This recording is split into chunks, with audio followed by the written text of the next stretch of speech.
Good morning. Welcome to Accuracy in America. I'm Don Irvine, joined by my co-host Brian McNichol. Hello, deplorables, dregs, despicables, Neanderthals, and those dog-faced pony soldiers. Yes. Well, what can I say?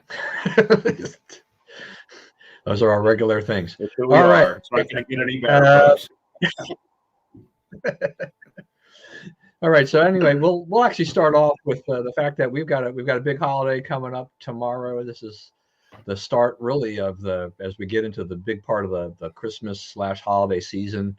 Thanksgiving tomorrow. I know you're probably the cook, right? Well, actually, I've never cooked a Thanksgiving meal. My mom was terrific at. Her mom was terrific at it. My mom was terrific at it. My sisters are unbelievably good at it. And my brother was actually better at it than me. He actually did it a couple of times. And when I'm here and they're there and I can't go home, we've generally gone across the street to this place. But they told me yesterday that they didn't get enough people to sign up for it, so they're not having it. So, we're sort of scrambling to find the good stuff. Yeah, I was like, okay, there you are. You have your normal plan of when you can't get to you with your family and the restaurant. Sometimes I wonder too now whether or not it's these are staffing issues. There's a lot of other things, and maybe this year I don't know. Do you think this year though? I mean, a lot of people are traveling. I mean, they felt after having kind of last year kind of canceled on them. I wonder if more people are deciding, okay, I've got to do it now because I just don't know what's going on. Right. I think there's a lot of people that are, they're worried that by Christmas they may be trying to restrict travel or check your papers at the state border or whatever. So now is the time to do it. So, that's part of feeding it, of what's feeding it. But I also think that there's eating in restaurants close, there's some people that are just not going to do that. Right. And they're not ready to do that. And so they won't do it. So that's true. I think that's probably what this was. The guy just didn't get enough reservations. Yeah. Yeah. I mean, I think that's it. I mean, I think that is part of it, is that there still is a segment of the population, even though things look relatively normal, in a lot of ways. You go around, you see people shopping and driving around doing things.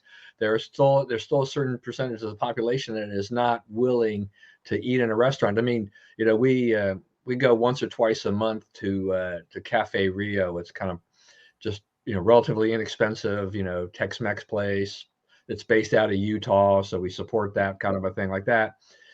But ever since they reopened, the dining room, and as restrictions they've kind of gone back and forth. When we sit there and we eat in the restaurant since the dining room's been reopened, but you will find that they have more carry-out traffic, than ever before. That the dining in portion, only a handful of people actually get their meal and sit down and eat. A lot of them are taking it to go. A lot of them are coming in, picking up their food, and then going. So that's a kind of restaurant where that's takeawayable food, right?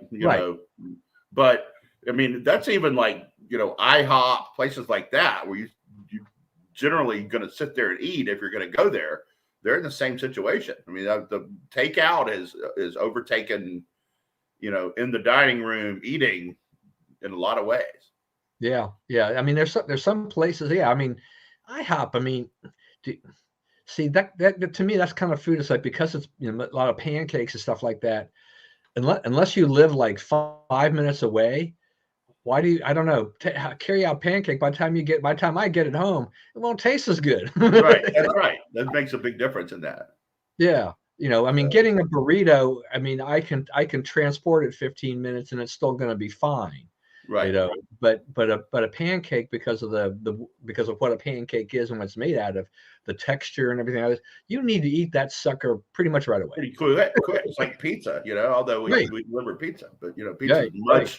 It's a whole different meal fresh than it is, brought over in a box, right? Yeah, absolutely. And for my wife and I, since It's just the two of us, and we cannot, for the life of us, lure any of our children home from their places. The you know, we weren't sure really what we were going to do, but we had a friend called, and they're putting their family gathering back together, and we're since they're from the church and everything like that. It's I guess we're kind of extended family with them, so we get included with this get together, which will probably have, I don't know, 30 or 40 people, including kids or whatever. They said they were dialing it down a little bit this year. Some other people were traveling, so it's been pretty crowded. So I'm kind of curious as to exactly how how much they're dialing this back. I will see that tomorrow, anyway.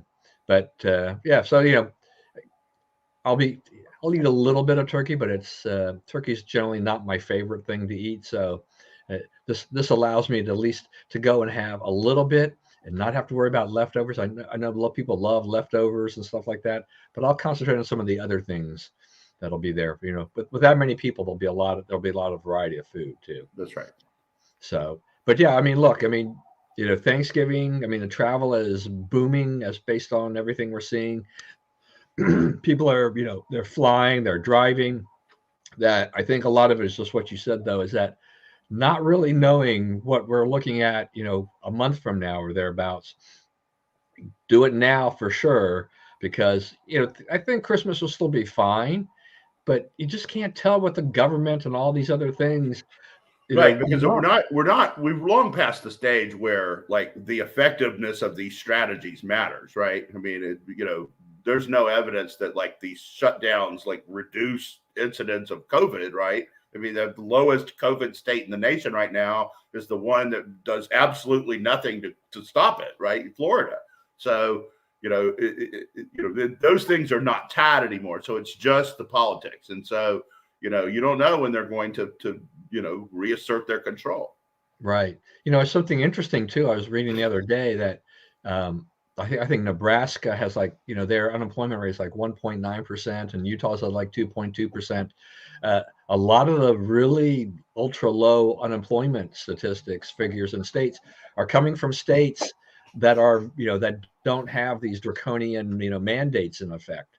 So people are out there, they are working, and everything like that, and they're not holding people back, and people are choosing in those areas at least to go to work, or to be employed and get a job and do something. And I think that has effect too. So this kind of leads me into this thing I did want to talk about, because it befuddles me, in terms of what, for the area that we live in here, the district, District Columbia, Maryland, Virginia area, how different the mask mandates, the policies are between each jurisdiction. And I hadn't really paid a lot of attention. I mean, most of my attention was focused on Montgomery County, where I live. We've had a mask mandate, then they lifted it, and now we're back in it. And I don't see a horizon anytime in the near future where that goes away again for indoor mask mandate. But I just thought it was very interesting that Montgomery County, which is hewing right to the line of the CDC's, numbers of if it's between 50 and 99 cases a day, and they're using a 7-day average, that's substantial, and they will put the mask mandate in, right? DC, Right. That's an excuse, though. I mean, right, they can use any benchmark they want and in any way they want, right? They're not right, bound to that. right. And this is the thing that really got to me, because the District of Columbia decided to go ahead and lift their indoor mask mandate as of Monday.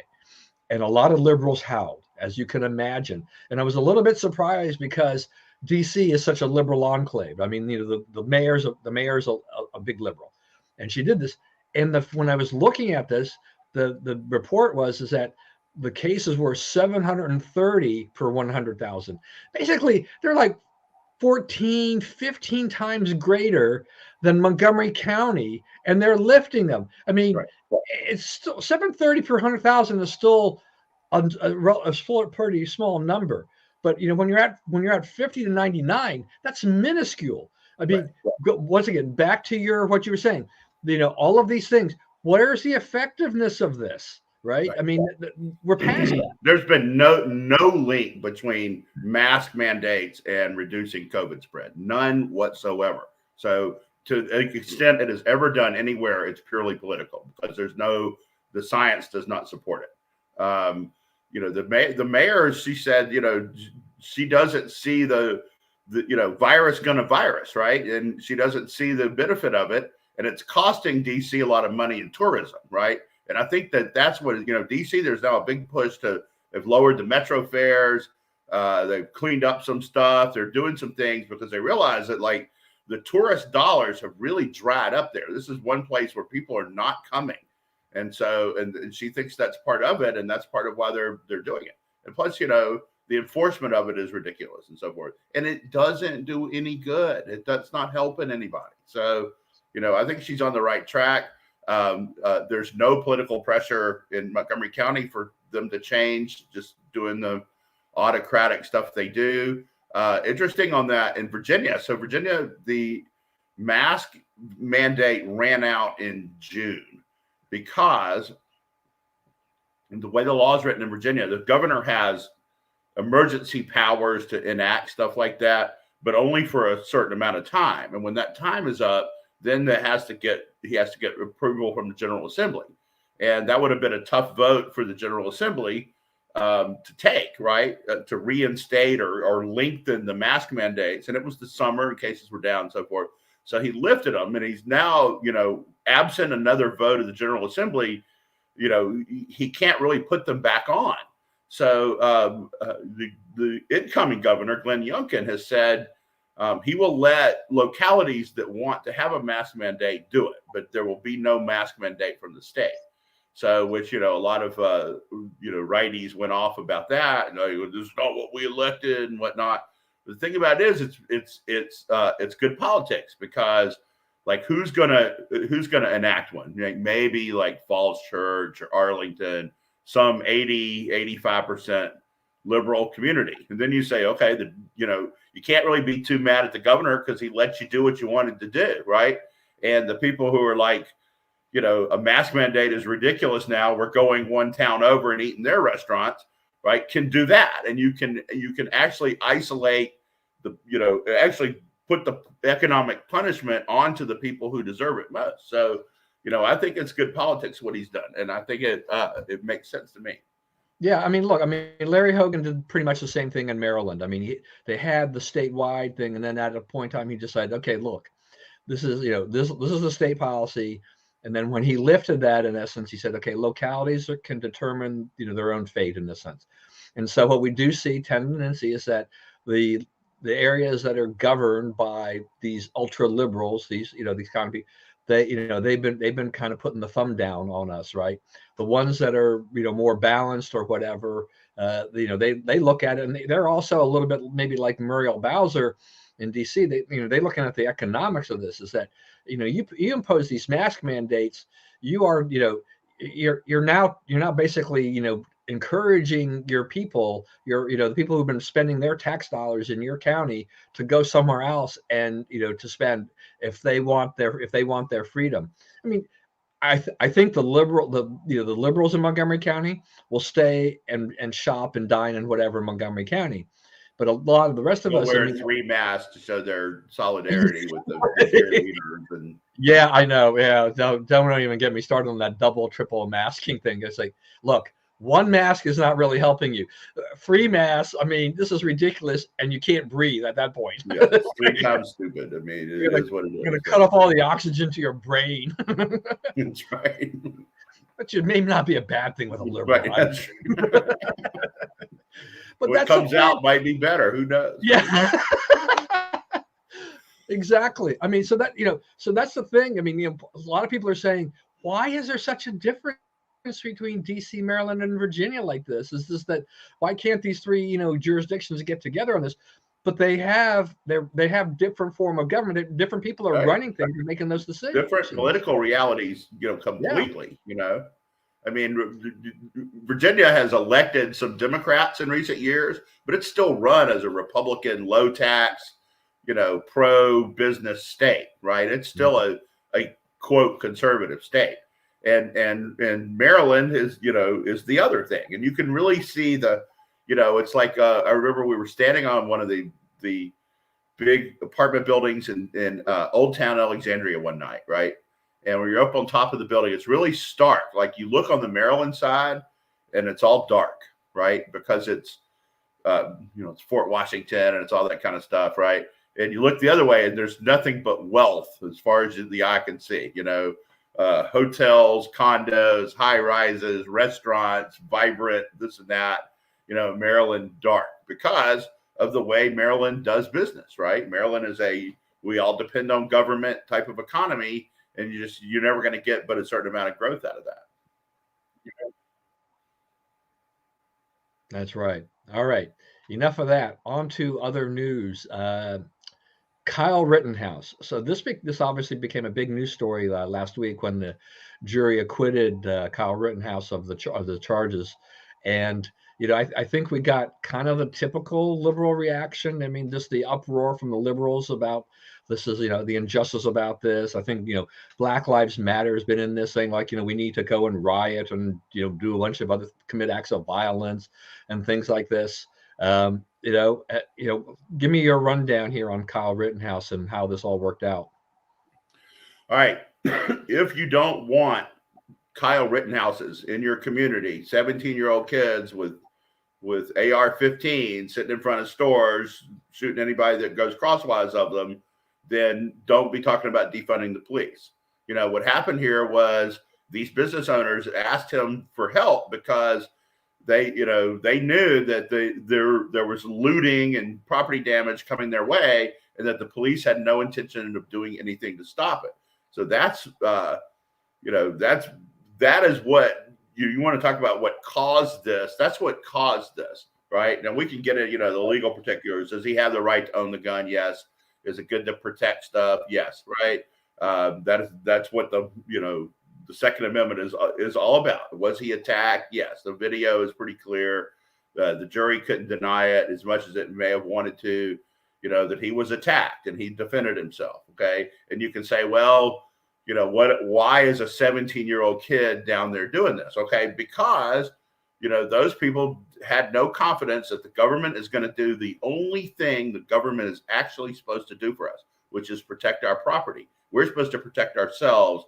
Government protects our property. Government assures that, I can't just come over and sleep in your bed, right? Hey, Don, I'm here tonight. I'm claiming the Irvine household tonight, right? Oh, well, I paid for it. Well, that doesn't matter because no one's here to defend your property rights, right?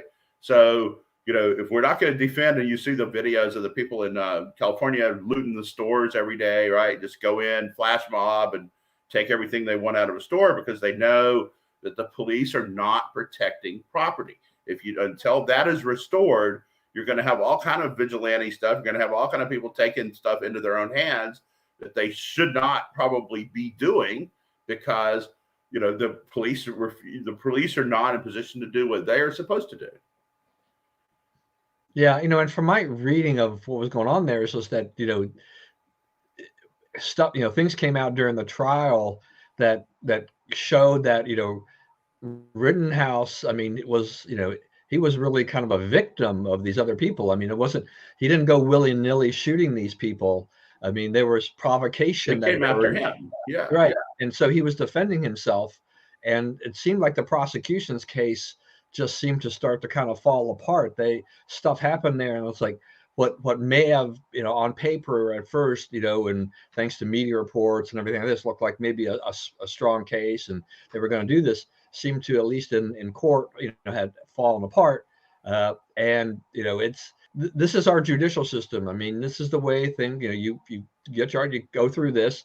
Sometimes you'd maybe not deserve to get charged for something, but I think the system, it worked. I mean, they went through and the jury determined that, he was not to blame for this.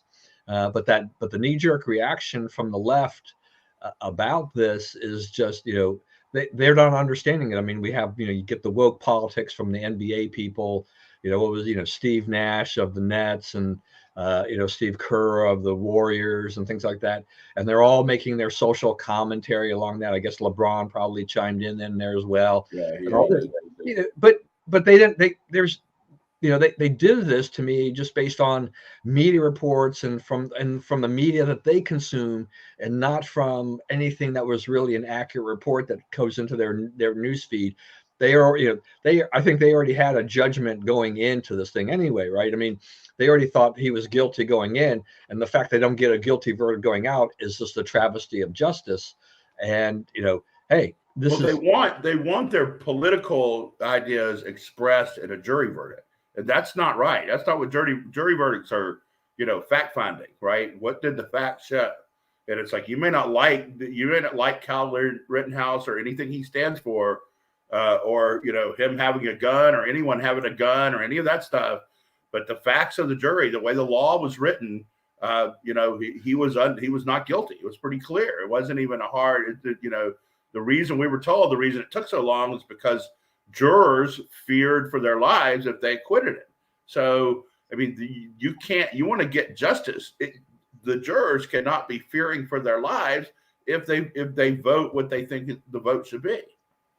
Right. Plus, we had that other, stuff happened during this trial, including that kind of strange report about the MSNBC worker, whether or not how he worked for NBC, following the jury van or something like that, and and they disavowed knowing the guy, and we barely ever even talked to him. Like, yeah, right, buddy. Yeah, they just decided it's like this is an arm's length from we don't know him. We put him up in this, but never there. He got caught, but it's like who's that guy? He's like, we don't know who this person is. He doesn't exist. But when I mean, just the jet. When I first saw I think Twitter or just other news headlines, just judge bans MSNBC from courtrooms. I thought, oh, now this is going to get the liberals all up, and it's just a lather for that kind of a thing like that. But look, I mean, if they're doing something like that, which is really uncalled for, then yeah, look, the jury intimidation. Yeah, I'd say that's uncalled for. They seem to be trying to provoke a mistrial. A lot of people on the left and the prosecution seem to be actively sort of campaigning for a mistrial so they can sort of rejigger the deck and start again. And I think the president probably didn't satisfy the left because he didn't really come out and blatantly condemn the decision or anything like that. He didn't jump on the far left train on this. And he had a little statement there. He put out his opinion of what it was, right? And I guess the next day Rittenhouse went to Mar-a-Lago, so there's your statement from the other side. I know. They come to visit the man after the whole thing is going on there. So we have that, and then we have this kind of other thing that happened here in Waukesha, Wisconsin. There was a Christmas parade, and this guy comes barreling into these people. I think the deaths are up to 6 now, and there's still, dozens injured. And this has got a lot of people upset because the guy he's 39-year-old Darrell Brooks. He was out on bail. He had just posted $1,000 bail on a domestic dispute. He's already had 12 other charges and for various things.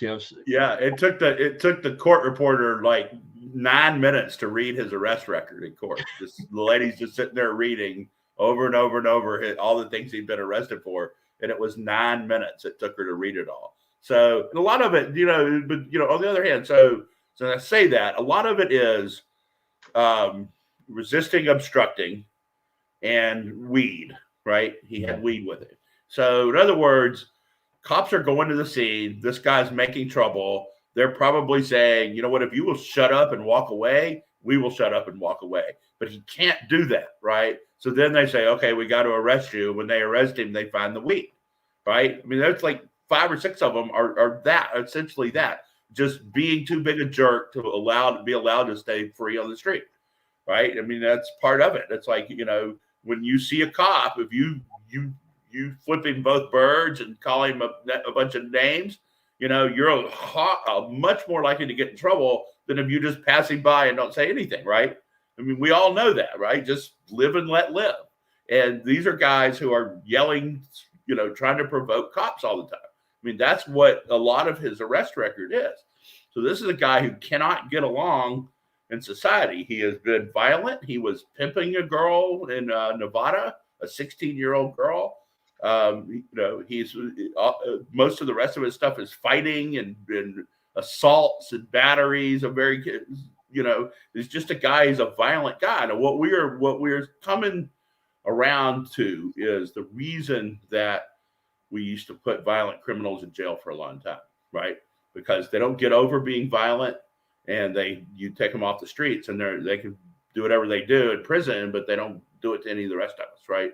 And so, right now we're in a period politically where it's, hey, relax all the sentences, let everybody out of jail. These guys are taken out of their communities for 40 years, right? If you're violent to your neighbors, I'm not at all worried about how long you were taken out of your community, right?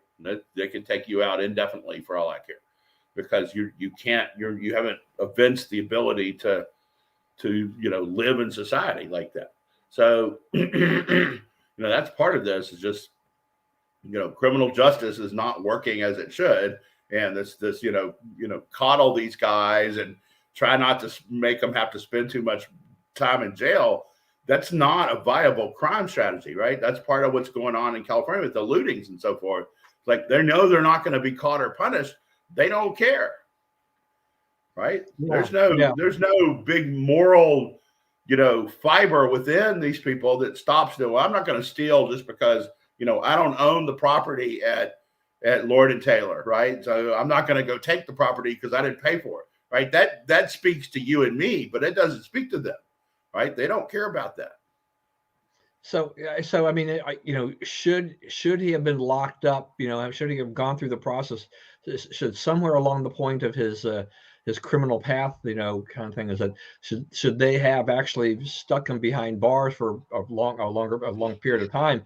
He wouldn't have been out. I mean, this is, there's a lot of criticism from the right about kind of liberal criminal justice ideas, bail reform and all of these types of things. I mean, bail reform really didn't have a play. I mean, he was out on bail, so there was bail. It was just a small, it was a teeny tiny amount. Yeah, $1,000.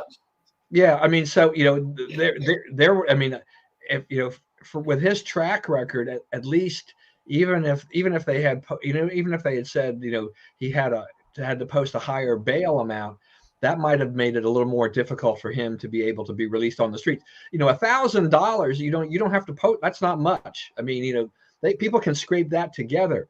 If you start it's $100 to a bondman. Right. So yeah. So you need to basically you need to up the ante for people who are kind of repeat offenders to get them off the streets while you work on this thing. And then this was a complete tragedy.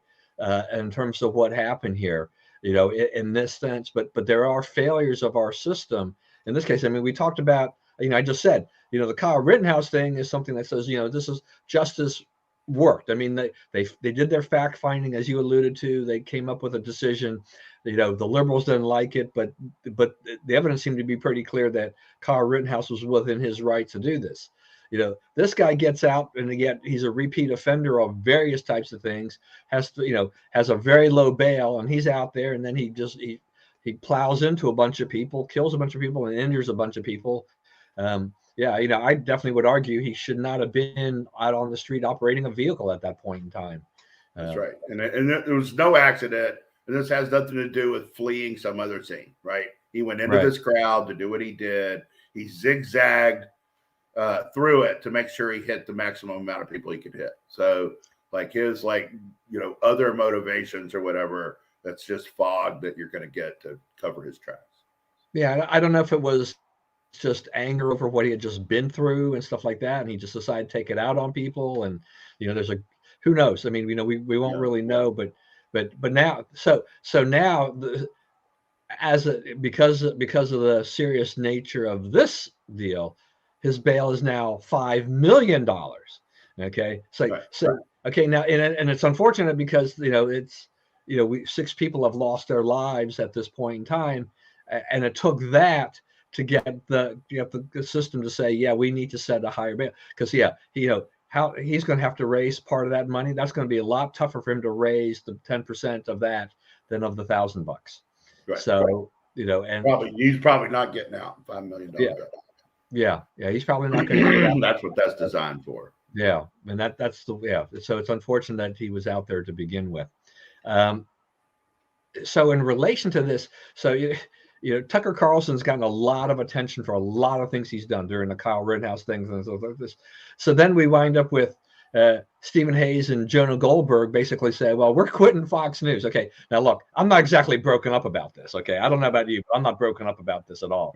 But they're making this big stink that that was the last straw. Tucker's defense of Kyle Rittenhouse and all things he said about Rittenhouse, et cetera. That was it. We're quitting. We're done. Well, I think the movement, the ideological movement in the story is not Fox News. It's Goldberg and Hayes. I think they're drifting left. They're into sort of this, George Bush globalist, give the liberals what they want, try to tamp down, make the defeat take longer and not hurt as bad type of thinking, right? And, that destroyed the Republican Party. I mean, it brought it to its complete knees. I mean, you had, this guy, his popularity was down into single digits, right? But that's the kind of Republican they think can win. That's the kind of candidates they support. That's the kind of philosophy they endorse, right? So now, Fox News, I mean, they're just looking at the numbers, right? The numbers say, the conservative movement is with Trump right now. It may change, and it's not with every single thing Trump's for. And the candidate in 2024 may well not be Trump. It may be DeSantis or whoever else, right? We don't really know, and he hasn't even said for sure that he's running.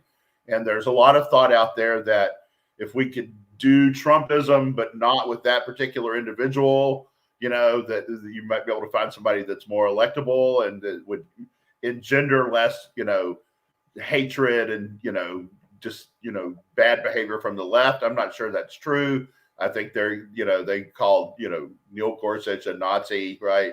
They're going to call every Republican a Nazi. That's or some race-based word, because the Democratic Party right now is consumed by race politics and really can't see beyond that at all.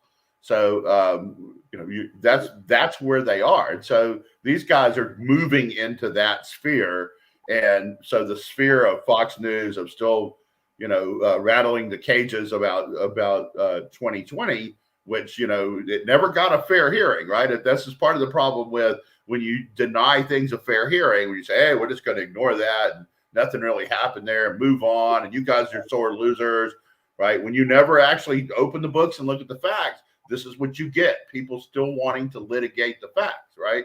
And so that's his entreaty into this thing, this is what he says happened, right? If you don't agree with it, that's fine. But this is Fox. Those guys were not going to get their contracts renewed anyway. They would have been out of Fox in 90 days or so, even if they didn't quit, because Fox has already decided that, the Bush formula is he's not going to sell on our network or in America. Right. And it's kind of like, for them, it's like, I think they look down the road and they're like, well, we don't really fit in with the Fox News, with what they're doing. I mean, Trump still has say he's got a tremendous sway over the Republican Party. We don't like Trump. You can see the handwriting on the wall. So they're trying to become like martyrs, or we're going to take the high road. We're going to quit and protest. We're going to make this big stink. Like, conservatives are leaving Fox News and things like that. But, it's been clear with Goldberg and Hayes for a long time that, they have completely diverged from the mainstream conservative views. So, what is happening is the leftists are leaving CNN and MSNBC, but the right is not leaving Fox News. Yeah, they wanted to give them more of the product they're actually tuning in to see, but they're not leaving. They're still winning the ratings wars. Yeah, I mean, look, for all we know, Jonah could show up on MSNBC some point in time, right, or whatever. I mean, both of them. They're more that than they are the other thing anyway. Yeah, more. MSNBC. They have the kind of guys they get, like the dude who used to work, Brad, somebody who used to work for Bush, who's on CNN. They have the kind of people that, like, there's close to being a CNN liberal talking head as they can be, while still claiming some Republican bona fides, right? And so, they're like, our version of a Republican, right? So it's not really an actual Republican. It's like the CNN imitation of a Republican. So, well, yeah, I mean, look, I mean, you've got look, Michael Steele's been working for MSNBC for years, yeah, and there isn't anybody that I know, in Republican politics that in Maryland that that cares about this guy at all, and yet he's still right. thinking about running for governor. But his bona fide, I mean, it's basically yeah, he was a lieutenant governor way back, and he was also the RNC chair during a disastrous tenure. Right. Not Right. he just Where a lot of the and money went to strip clubs, which is yeah, not exactly a family value. yeah, so he's a guy that just to me it's just one of those things with these guys. They'll pick up these guys, but the credibility of the people that CNN and MSNBC hire, they, as long as they work for Republican, and look, Nicole Wallace has made herself a nice career now at MSNBC, but she was a Bushy, so she was never really conservative to begin with. Right. But they have fully integrated her now into an anchor role and everything like that, and she's definitely an anti-Trump voice, from Hardcore leftist now. yeah. I don't. I Which a get. I lot don't. of the Bushies at the end of the day were leftists, right? They weren't Mhm. conservative. Like you look at his, Gerson and what was the other guy's name? Josh something. The two speechwriters, they've both turned into complete. Pete Wayner, that's his name, and they both turned into complete leftists, right? Most of the Bush people turned it up to be because they weren't driven by ideals. They were driven by stature and the being able to tell everyone they had these big jobs, right? They were never the ideas that inspired Trump, even make America great, be on our side, trade deals with our benefit in mind, so forth. They're unmoored from any kind of conviction like that. Yeah. All right. Moving on. President Biden is solving the gas price crisis in one fell swoop by releasing 50 million barrels from the Strategic Petroleum Reserve. And he has made this in concert with the UK and Japan and a few other countries. They're doing this thing. Now, as I understand it, 50 million barrels is maybe 2.5 days worth of consumption in the United We're about States. 20 million barrels a day. We Yeah, so produce it's like, about wow, that's going to have a huge impact. the price actually went up on that news, right? Because it signals that their strategy is going to remain imposed scarcity, right? We're going to do this one little thing, try to create a little news, right? But we're not going to change our thing of no leasing on federal lands, no pipelines. We're going to keep production down. Production's down to about 9 or 10 million barrels a day. So we're producing about half of what we need. So we are developing, we are signing up for dependence on foreign oil, right? Which has made our prices go up because the other people, the other OPEC countries are acting in their self-interest, not ours, right? That's what Trump always said is, I expect you to act in your self-interest, and I'm going to act in ours, right? I'm not going to act in yours. I'm going to act in ours, right? Which is different from what Biden and these guys want to do, right? And so, it's just more, there's no one up there in charge who has a clue what they're doing, right? Price is not going to go down for 2.5 days of oil, and you weaken yourself strategically. Yeah, no, and you're going to have to replace that oil at some point in time anyway. I mean, so it's just that doesn't do a whole lot of good. Trump topped it off at the lowest possible price, which is what you should do. Yeah. So we'll see what Biden does. But and I think Joe Manchin has even criticized this move.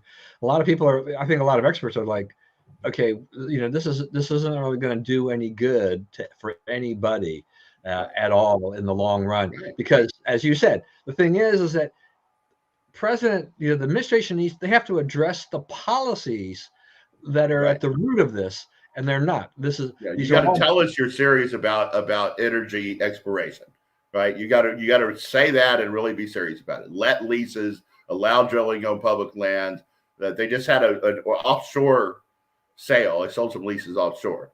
But reinstate the Anwar and the other drilling in Alaska. Alaska has about 3 or 4 times what we now understand to be its proven reserves, and we're just leaving it up there because, people are worried about the ice sheet of Greenland, which is growing as it normally does, and I mean, they're trying to create urgency around something that's not urgent, right? We didn't have, this is one of the quietest hurricane seasons, in many years, right? I mean, this thing, we're going to get more storms and fires and all that. No, we're not. None of that is happening. None of the things they tell you that necessitate all this crazy stuff, in fact, happen. So at what point do we say, these guys might not know what they're talking about? Yeah, I mean, there's just so many different things in all of this stuff. When we talk about the climate and all these other things. I mean, I just several times. It just, when you look at, say, wildfires in California and other places, there's a lot of damage being done, but and it's increased more than it's the insurance companies have been on the hook for a lot of things, but part of that is just that people have moved to areas that were never inhabited before. So now they're moving valuable property. They're not just building lean-tos, right? They're building big, nice houses. Right. But they're also building them into areas that are going to be prone for certain things like this happening, and also further away from the services that could come out. Most fire departments, I mean, my fire department is like 5 minutes away, which is great if anything happens. And we've got, we've got the the water here, everything we've got that we need. The pumps are here and everything like that. But if you start building further out, that's part of infrastructure that's not going to be as available to you. Where are the water lines to go ahead to develop all of this so that you have a supply, so that when the fire trucks show up, they can connect, and then do that. It's just people make their choices in life, and that's up to them in terms of where they want to live and how they want to live. But they also have to understand there are going to be certain risk factors. But don't come blaming the government, because you chose to live, in some high mountain area, where you're 20 miles away from a fire station or anything else, or any kind of water source that could actually help you douse the fire should something happen or whatever. I mean, right. Then they want roadless forests and, which only adds to all that. Right. Right. There's just so many different factors on this, but yeah, I mean, I think this SPR move is just another example. Once again, here we are 10 months into the Biden administration of the absolute cluelessness of how to deal with these issues. Your policies are the problem. And then you're trying to take this, this band-aid approach. You're trying to convince the public that this will help solve high gas prices.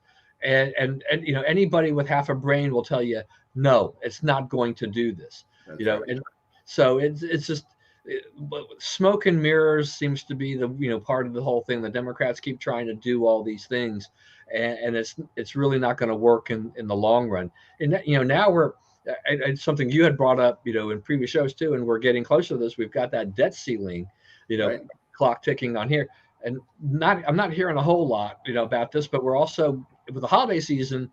They got to do something at some point in time, because they have recesses coming up, I'm sure, as they start taking breaks to go back for Thanksgiving and then Christmas and all these other things. So how many working days do we have left? Right. They don't have a lot of working days left. And the Build Back Better, the bill that has not yet passed, it passed the House, but it's not passed the Senate. Since they put that through reconciliation to get around the 60 vote requirement in the Senate, they now, that's the budget vehicle. So like the government is not funded beyond the end of the year unless that it passes in some form, right? Because that's what they've said is going to be, the vehicle for that. So, they've got a huge problem here because, that bill's in trouble, in anything like its current form. I don't know if you saw this yesterday. Manchin asked Biden to turn the Keystone Pipeline back on, right? I mean, they're saying that like these green energy stuff, we can't afford it. And we're not going to support it.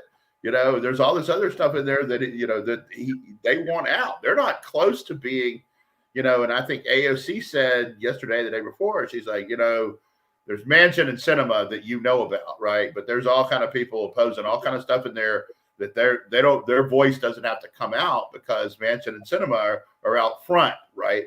So, but they can just sit quietly in the background and keep opposing it. So that tells me that they're a lot more than those two votes away from getting this done. One of the sticking points, she said, and I would be interested to hear, like, who's on what side of this issue, is the government. There's a big push in this legislation and, in Washington now to let the government negotiate drug prices. It's a terrible idea. The government is not the biggest person at the table on that. The government is about the third or fourth biggest person at the table on that. There's 3 pharmacy benefit managers who buy more drugs, who buy drugs for more patients than does the government through Medicare, Medicaid, and their other stuff that they provide, the military medicine. But when the government negotiates drug prices, all it seeks is the most pills for the lowest possible price.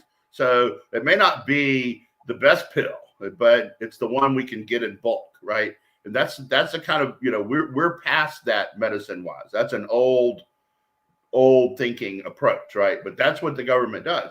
And then they're not so good at striking deals. For one thing, the Part D, the Medicare Modernization Act, 2006, one of the few government programs that's come in below budget, so about a third less than it was projected to cost. When they were passing it, Henry Waxman and Dingell, I believe, wanted to put in a provision that said the average premium for Part D, the premium for Part D drug plan has to be set at $41 a month, because they figured if they did not put that limit on it, they did not designate that to be the price, then it would go far higher.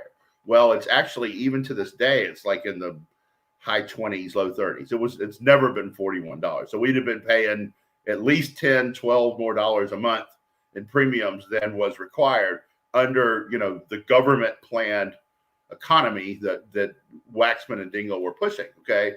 The CMS says that the program is a third below budget projections, 10-year budget projections, because the government is not in the middle of it negotiating drug prices. So it's saving us a third of all the money we spent on Part D. And, when government does get at the table, what happens? Moderna had never brought a product to market before these vaccines, right? They'd never sold anything before. This was the first product they ever sold. This is the largest order they'll ever have, right? It's like, 2 each for almost everybody in the world, right? And they, they have some other people out making vaccines, but, this is the biggest order Moderna's ever going to get. The government, Moderna's got the cost of this down to $1 a dose, and the government is paying them $28 a dose. So if that's your negotiating skills, $28 for something that costs them $1 to make, then I don't want those negotiating skills employed in any other area of government, right? I mean, they can't do it. The thing they're trying to sell is they can't do it. But there is some pushback. There's some people. There's now, you'll see, like the other night, I saw the commercial for. You've probably seen it. Maybe other people in the country don't get these commercials. We get some nerd commercials here in Washington because the decision makers are here. And like one commercial says, we've got to, big pharma's ripping you off, let government negotiate. And then somebody comes around behind them and says, government negotiating is not going to help you with big pharma, right? So they make their own commercial. So, that's a big sticking point. And apparently there are Democrats back there who do not want to change the policy, they want to keep government out of negotiating drugs, which I would support. But you don't know who they are because they don't ever make it public, and they won't make it public unless, these other conditions are met and people are ready to vote for this bill. Yeah, well, I mean, the government is one of the most inefficient models for, on things for price negotiation. They're terrible on this, and they would learn a lot from the private sector. Let the private sector take care of it, and it'll be fine. But this is, these are things. The system isn't broken, but they want to fix it. They think they can make it better, but they're going to only make it worse in the end. It's the same. They offer the same solutions no matter how bad they fail. It's the same like COVID. Okay, so we have more deaths this year from COVID than we had last year, right? But what is our solution? Double down on the things that cause the number of deaths to go up, right? More vaccines, more shutdowns, more masks. More of this, more. It's like, well, the people who didn't do it at all are in better shape. So why don't we go with them. Oh no, we need more. We just haven't done it enough. It's like communism will work if we just truly implement it. It's never worked. Well, it wasn't truly implemented in Mao's China or, Brezhnev's Russia, right? Historic illiteracy. Anyway, I got All that right. off my chest. 2 minutes. 2 minutes. Well, that did get us all the way to 2 minutes. So a couple of things. One is that they're looking at a diplomatic boycott of the Olympics in China. So like the president would not go, and there would be tut-tutting about our wonderful human rights record, such that it is. And to me, we were going to protest human rights and abuses. We should not be selling armaments of any description or sharing any intelligence with Australia, right? Because no one's violating human rights in the world right now any more directly or forcefully or fervently than Australia. That's just really disgusting what goes on there. Beto O'Rourke has said he wants to run for governor of Texas. He has said that he wants to strike down the abortion law and double down on gun grabbing. So he is counting on ballot stuffing to win, right? You're not going to win in Texas with those stances. So, I don't know really what's going on there, but if I lived in Texas, I would be very concerned about cheating in the next election. Yeah, Beto is he's more of a national personality. He will attract some attention, but he didn't have a successful presidential run. He lost to Cruz for the Senate run. So he doesn't have a good track record here on winning elections or running for office lately. I don't see that this is going to really change anything, and I think Texans will, maybe they won't reelect Abbott to the degree they had before, but I think he still wins against anybody. Nevertheless, they really didn't have anybody to put up. Think of who's your next biggest Texan profile wise? Lena Hidalgo. She's highly unpopular, especially outside of Harris County. So, well, that's why they keep throwing up Matthew McConaughey, because they keep doing all these polls and they say McConaughey would beat Abbott like 8-1. I'm like, you don't even. He's not once he started. And there's no evidence he would run as a Democrat, right? Right. He may run as a Republican or an independent. Yeah, he's been kind of silent on that. So anyway, all right, everyone, thank you for joining us today. We appreciate it.